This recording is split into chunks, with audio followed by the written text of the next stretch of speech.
반갑습니다. 송주준입니다. 오늘 저는 백종원 씨에 대한 이야기를 좀 해보고자 합니다. 영상을 보시는 분들 가운데 백종원 씨가 누군지 모르시는 분들은 없을 것 같습니다. 웬만한 연예인들보다도 아닌 유재석 씨만큼 거의 인기가 있다, 인지도가 있다 라고 얘기할 수 있을 정도로 굉장히 전국적으로 호응을 얻고 계시는 분이죠. 그래서 제가 이분에 대해 가지고 백종원 씨가 지금 욕먹고 있는 이유가 있다라고 얘기한다면 고개가 아마 갸우뚱 해주실 겁니다. 무슨 놈의 백종원 씨가 잘못을 했다고 욕을 먹고 있냐? 무슨 일이 있냐? 이렇게 생각하실 것 같은데 이런 일이 있었습니다. 골목 식당 때문에 저희 매장이 타격을 입었다. 자, 어떤 얘기인지 감이 확 오시지 않습니까? 이 골목식당이라는 프로그램도 대부분의 분들이 아실 것 같은데 장사가 잘 안 되는, 상권이 별로 좋지 않은 그런 지역으로 한 가게를 선정해가지고 백종원 씨가 직접 가가지고 1대1로 다 트레이닝을 시켜주는 거죠. 그렇죠? 음식은 어떻게 만들어야 되고 메뉴까지 손질을 해주고 가게 인테리어까지 싹 다 이제 바꿔주는 1대1 맞춤식 거의 과외식으로 이렇게 해주는, 그래가지고 그 가게가 또 이제 성장을 해나가는 그런 모습을 보여주는 게 바로 저 골목식당이라는 프로그램인데, 대번에 우리가 생각할 수 있는 것이 어떤 한 지역의 한 그 가게에 백종원 씨가 트레이닝을 해주면 그 가게는 잘 성장을 할 수 있다라고 할지라도 이 주변 가게들 같은 경우는 좀 시샘이 나겠고, 주변 가게들 같은 경우는 잘 장사가 안 되겠죠. 그렇죠? 거기에 대한 지금 하소연을 하는 겁니다. 해당 영상에서 한 남성은 백 대표가 SBS의 골목식당을 통해 가지고 해법을 제공한 식당을 언급하면서 야, 다른 데는 다 죽고 거기만 많이 살았다, 이 얘기를 한다라는 거죠. 어떻게 해야 되냐 도대체, 저도 그때 엄청나게 타격을 받았다, 이 얘기입니다. 그래서 읍면 단위에서는 골목식당 촬영을 좀 자제해 주셨으면 좋겠다, 아니면 읍면 단위는 골목을 좀 더 넓게 포함해 주셨으면 한다, 이렇게 제안을 했다라는 겁니다. 자, 저 얘기를 일단 딱 들으면 여러분 마음속에 무슨 생각이 듭니까? 공감이 좀 잘 안 되는데 그거 자기 잘못이지 그거를 백종원 씨한테 이렇게 따지냐, 이런 생각이 얼핏 드실 수도 있는데, 백 대표는 다음과 같이 얘기했습니다. 이에 처음에는 무조건 손님이 줄어든다. 그러나 조금 시간이 지나고 나면은 여기서는 감당을 못하기 때문에 아무리 그 한 곳이 많이 성장을 했다라고 할지라도 그 한 곳에서 다 감당을 할 수가 없으니까 다른 데는 없나 하면서 여기저기 돌아다니게 된다라는 거죠. 그래서 때 덕을 본 집들도 있다라는 겁니다. 그 집들은 장사를 잘한 거고 여태까지 숨겨져 있던 집들이 나온 것이다. 자, 그럼 백종원 씨 얘기가 지금 뭡니까? 한 장소에 한 곳, 그곳만은 내가 코칭을 해줘가지고 그곳만이 성장을 했다라 해서 주변이 다 죽냐? 아니라는 것이죠. 그렇죠? 그 가게로 막 몰려들었다가 그 가게 혼자서 모든 것들을 다 처리할 수는 없으니까 주변 가게들로도 손님들이 간다라는 것이고, 그때를 기회를 잘 잡아가지고 한 가게, 옆 가게가 잘 됐다라 해서 우리가 망해버리는 게 아니라 그 가게에 왔을 법한 손님이 우리 가게도 오게 되니까 나도 마찬가지로 성장할 수 있는 기회가 될 수가 있다, 그 얘기를 지금 백종원 씨가 하는 것이죠. 그 다음에 이어서 그때를 기다렸다가 메뉴를 줄이거나 가격 경쟁력을 갖거나 나만이 할 수 있는 메뉴를 개발했어야 한다. 지금이라도 경쟁력을 갖추면 된다. 읍 전체를 제가 홍보해 드릴 수는 없다. 자, 그럼 백종원 씨 얘기를 우리가 딱 한마디로 추격하면 두 가지로 얘기할 수 있을 것 같습니다. 한마디로 한다는데 두 가지로 한다 했네요. 첫 번째 같은 경우는 일단 무엇이냐, 경쟁력을 갖추라 이거예요. 남 탓하지 말고 이 가게 때문에 내가 망했다, 남 탓하지 말고 경쟁력을 갖추세요. 그게 첫 번째 얘기고, 두 번째 얘기는 뭡니까? 한 가게가 잘 된다 그래서 주변 가게가 다 망하냐? 그렇지가 않다라는 것이죠. 한 가게가 잘 되면은 그 가게로 왔던 손님이 주변으로도 막 가기 때문에 그래가지고 같이 효과를 누릴 수가 있어. 이게 백종원 씨의 얘기입니다. 자, 이 두 가지 말을 우리가 생각해 봤을 때 얼핏 머릿속에 딱 떠오르는 이런 원리가 있죠. 낙수효과입니다. 낙수효과. 낙수효과가 뭐냐?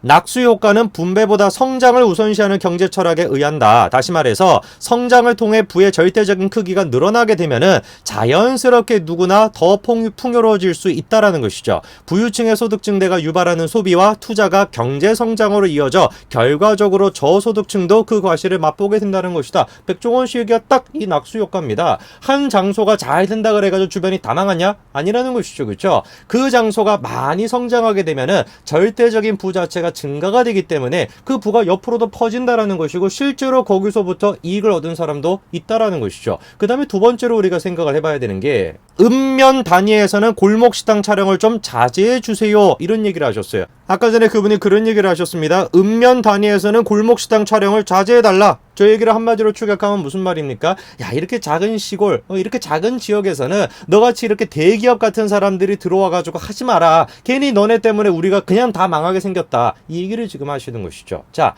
여러분들 제가 한번 질문해보고 싶은 게 이겁니다. 대부분의 사람들은 지금 저 가게 사장님과 백종원 씨의 대화를 보고서 무슨 생각을 할 것 같습니까? 백종원 씨 얘기에 동의를 하실까요? 아니면은 저 지금 사장님의 얘기를 동의하실까요? 댓글 한번 볼까요? 핑계도 가지가지네. 온 우주가 네 장사를 도와줘야 되냐? 압도적으로 지금 공감을 받고 있죠. 시청자 소비자 입장에서는 백종원 덕분에 식당 퀄리티가 분명히 올라갔다. 이것도 마찬가지로 압도적으로 지금 공감을 받고 있습니다. 백종원 씨가 아무리 비법을 알려주고 솔루션을 해줘도 그릇이 안 되는 집들은 자연스럽게 도태된다. 그러니까 장사가 안 되는 걸 남 탓하지 말고 본인에게서 찾아보세요. 이 지금 댓글들을 봤을 때 우리가 얘기할 수 있는 게 뭡니까? 대부분의 사람들은 지금 사장님보다도 백종원 씨에게 공감을 합니다. 그리고 저 원래 영상에서는 댓글을 지금 막아놓은 걸로 봤었을 때 대부분들이 또 댓글에다가 막 욕을 써놓고 뭐 그렇게 했겠죠. 사장님에 대해 가지고. 그러면 우리가 생각을 해봐야 되는 것이 이 지금 댓글을 달고 공감하고 있는 절대적인 사람들은 다음과 같은 주장에 대해서 공감할 수 있어야 되겠네요. 첫째, 백종원 씨가 얘기했던 그 낙수 효과에 대해서도 당연히 공감할 수가 있겠고, 그 다음에 둘째, 백종원 씨가 얘기했던 것처럼 개인의 경쟁력이 중요한 것이다. 사장님의 경쟁력을 키워라. 그것도 마찬가지로 동의를 하겠고, 그 다음에 셋째, 읍면 단위의 이런데 작은 장소에는 당신과 같이 대기업들이 들어오면 안 됩니다. 라는 얘기에 대해서 백종원 씨가 그럴 필요 없다라고 얘기했죠. 그렇죠? 거기에 대해서 마찬가지로 대부분의 분들이 동의를 하실 것 같습니다. 그러면 우리가 이제 의문이 드는 것이 무엇이냐? 대부분의 절대적인 사람들이 백종원 씨 의견에 공감하는데 왜 도대체 이 사람에 대한 지지율은 이렇게 나올까요? 보십시오. 고용노동정책에 대해 가지고 33%나 찬성을 하고 있죠. 그렇죠? 복지정책에 대해서 31%, 그리고 또 경제정책에 대해서 거의 30% 가까이가 찬성하고 있습니다. 그래서 이분이 지금 추구하고 있는 경제정책은 백종원 씨의 싹 반대예요. 정확하게 180도 반대입니다. 그래서 낙수효과 개나 줘버려라. 무슨 놈의 낙수효과냐? 소득주도 성장을 하자 이거예요. 소득주도 성장이 뭡니까? 한마디로 얘기해가지고 지금 같은 상황에서 저 장사가 안 되는 가게에 있는 사장님한테 돈을 줘가지고 경쟁력을 키우자. 이게 지금 소득 성장의 기본적인 얘기입니다. 그러면 대부분의 지금 사원들은 그 얘기에 대해서 뭐라고 생각해요? 무슨 소리 하는 거냐? 경쟁력이 없으면 망해야 되는 것인데 라고 얘기해야 되지 않겠습니까? 근데 왜 도대체 경제정책에 대해서는 30% 가까이가 찬성을 보내고 있을까요? 제가 여기서 이제 드는 생각이 무엇이냐면 아직까지도 대한민국에 이루어지고 있는 이런 정책들, 예를 들어 가지고 대기업 마트 같은 경우는 뭐 지역에 있는 뭐 조그마한 골목 상권을 살리겠다 해서 강제 휴무하고 있지 않습니까? 거기에 대해서 찬성하십니까? 만약에 그 정책에는 찬성을 하시면서 백종원 얘기에는 끄덕끄덕 하시고 있다면은 우리가 의문이 드는 거죠. 당신 정체가 뭐냐 이거지. 그렇죠? 말이 앞뒤가 안 맞잖아요. 근데 말이 앞뒤가 맞는 게 수도 없이 많습니다. 왜 이런 현상이 일어나고 있는 거냐? 국가를 우리가 운영하는 데 있어가지고 정책이라는 것은 어때야 되겠습니까? 일관성이 있어야 되겠죠. 백종원 씨의 저런 식의 낙수 효과에 대해 가지고 개인의 경쟁력이 우선시돼야 된다라는 거, 거기에 대해서 동의를 한다라고 하면은 자연스럽게 그것이 지금 이 사람의 경제 정책에 대해서도 마찬가지로 반대가 이어져야 되는 것인데 이게 안 이어지고 있는 이유가 무엇이냐? 대부분의 사람들은 지금 정책적인 어떤 일관성, 철학적인 일관성을 추구하고 있는 것이 아니라 이미지대로 놀고 있다라고 생각하기가 쉽다라는 것이죠. 백종원 씨 이미지가 너무 좋으니까 또 이 인간의 이미지가 너무 좋다 보니까 그 이미지에 현혹이 돼가지고 왔다 갔다 한다라는 것입니다. 실제로는 백종원 씨 얘기랑 이 인간의 얘기가 정반대 얘기인데도 불구하고 글쎄요, 우리가 개인적인 차원에서야 뭐 누구를 선호한다 이런 것이 가능하겠지만 한번 우리가 이 시점에서 나라의 국운이 달려있는 문제들 아니겠습니까? 이 경제라는 것은 이 시점에서 한번 이 부분에 대해서 생각해 봐야 될 것 같습니다. 오늘까지 말씀드리겠습니다. 감사합니다.